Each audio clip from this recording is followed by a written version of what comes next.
দ্বিকক্ষ বিশিষ্ট, এটা আবারও বিএনপির প্রস্তাব, আপনারা তো জানেন দ্বিকক্ষ বিশিষ্ট প্রস্তাবটা কিন্তু বিএনপি। এখন অনেকের কথাবার্তায় মনে হয় এটা দ্বিপক্ষ বিশিষ্ট তাদের একটা ধারণা, তাদের কোনো ধারণা ছিল তারা জীবন মুখ থেকেও বাইর করে দেয়। এটা আমরা করেছি ভাবে 8 বছর আগে ভিশন 2030-তে দেশনেত্রী বেগম খালেদা জিয়া দ্বিকক্ষ বিশিষ্ট, এদের মুখে দ্বিপক্ষ বিশিষ্ট কথা কারো শুনিনি। 3 বছর আগে আমাদের নেতা জনাব তারেক রহমান সাহেব 31 দফার মধ্যে দ্বিকক্ষ বিশিষ্ট আবারও বলেছে, তখনও এদের মুখে শুনিনি। এখন ওরা তো মনে হয় গলা শুকিয়ে ফেলছে বলতে বলতে দ্বিকক্ষ বিশিষ্ট, মানে মনে হয় আমরা নতুন কিছু শিখতেছি ওদের কাছ থেকে।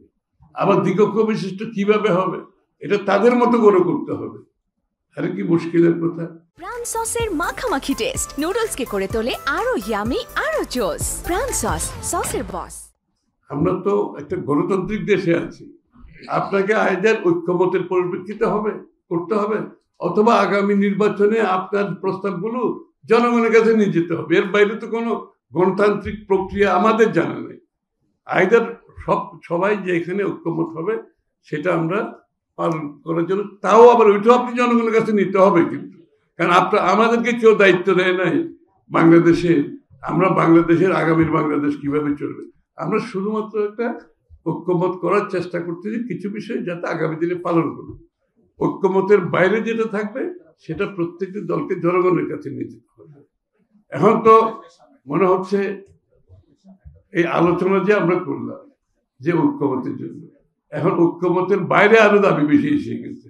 যতটুকু ঐক্যমত হয়েছে তার বাইরে এখন আরো বেশি অনৈক্য সৃষ্টি হচ্ছে, এবং অনৈক্য সৃষ্টিকারীরা ঐক্যমতে বিশ্বাস করে, এরা ঐক্যমতে বিশ্বাস করে না। সুতরাং আমাদেরকে এই জিনিসটা পরিষ্কারভাবে বুঝতে হবে যে আমাদের আগামী নির্বাচনের আগে যতটুকু ঐক্যমতে আমরা পৌঁছেছি তার বাইরে যাওয়ার কোনো সুযোগ নেই। কেউ যদি আপনার তাদের নিজস্ব ভাবনা চিন্তা অন্যদের উপর চাপিয়ে দিতে চায়, এটা ঐক্যমত হতে পারে। আমাদের 31 দফা সব কিছু কিন্তু ঐক্যমতে আসে নাই, আমরা কিন্তু মেনে নিয়েছি। এটা হচ্ছে গণতান্ত্রিক স্পিরিটের কথা।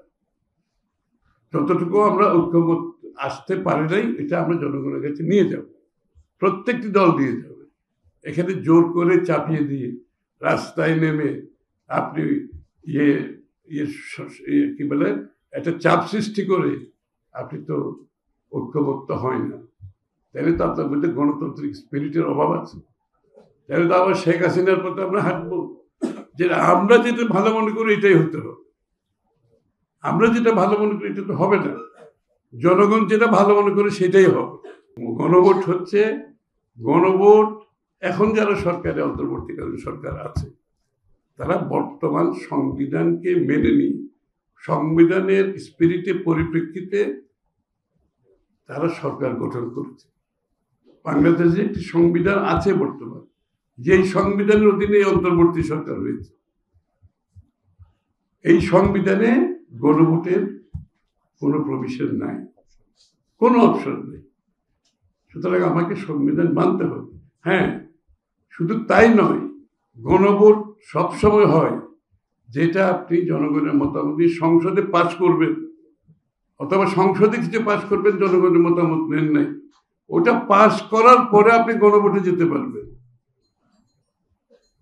এই যে আমরা এখন গণভোটের নির্বাচনের আগে না নির্বাচনের দিনেও গণভোট করার এই সংবিধানে এলাও করে না। তারপরও বিএনপি অত্যন্ত কি বলবো, আমাদের খুব একটা আমরা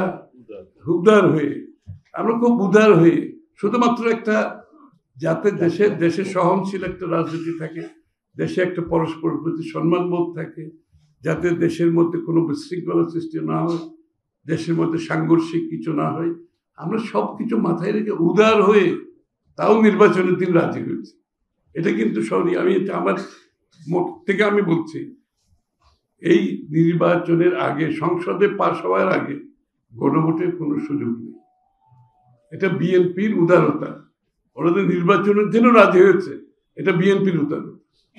আর দ্বিতীয় কথা বলি, নোট অফ ডিসেন্ট যেখানে দ্বিমত পোষণ করা হয়েছে, দ্বিমত পোষণ করার অর্থ হচ্ছে ঐক্যমত হয় নাই। এটাও বিএনপির উদারতা। দ্বিমত পোষণ মানে ঐক্যমত হয় নাই, যে বিষয়ে ঐক্যমত হয় নাই সেটা গণভোটেও যেতে পারে, তাও আমরা রাজি হয়েছি যে ঠিক আছে দ্বিমত পোষণ করা দিয়ে ঐক্যমত ইয়েতে গণভোটে যাই। ওটাও কিন্তু বিএনপির উদারতা। কারণ বিএনপি একটি সহনশীল একটা রাজনীতি চায়, বিএনপি একটা স্থিতিশীলতা চায় দেশের মধ্যে। বিএনপি আপনার অপরের সাথে দ্বিমত পোষণ করেও আমরা তাদের প্রতি সম্মান জানাতে চাই। এই যে সিদ্ধান্তগুলো নিয়েছি আমরা কিন্তু দ্বিমত পোষণ করেও তাও এক জায়গায় আসছি, শুধুমাত্র আমরা গণতান্ত্রিক স্পিরিটটা রাখতে চাই। বাংলাদেশের রাজনৈতিক সংস্কৃতিতে পরিবর্তন আনতে চাই আমরা। ওই আগের সংস্কৃতি দিয়ে সাংঘর্ষিক রাজনৈতিক রাস্তায় গিয়ে আপনার মহাবক্রেসির মাধ্যমে চাপ সৃষ্টি করে জোর করে সিদ্ধান্ত গ্রহণ থেকে আমরা দূরে থাকছি। আমরা চাই বাংলাদেশের জনগণ সিদ্ধান্ত নেবে। আমরা সবাই জনগণের কাছে যাব, আমরা ম্যান্ডেট নেওয়ার চেষ্টা করব। জনগণ যে ম্যান্ডেট দেবে সেটাই, সেই দিকেই বাংলাদেশ চলবে। আমার বিএনপির ইচ্ছাও চলবে না, অন্য কোনো দলের ইচ্ছাও চলবে না। জনগণের ম্যান্ডেট নিয়ে দেশ চালাতে হবে। সেই গণতন্ত্রের জন্য আমরা গত 17 বছর যুদ্ধ করেছি। নতুনভাবে আবার অন্য কোনো দিকে যাওয়ার কোনো সুযোগ নেই।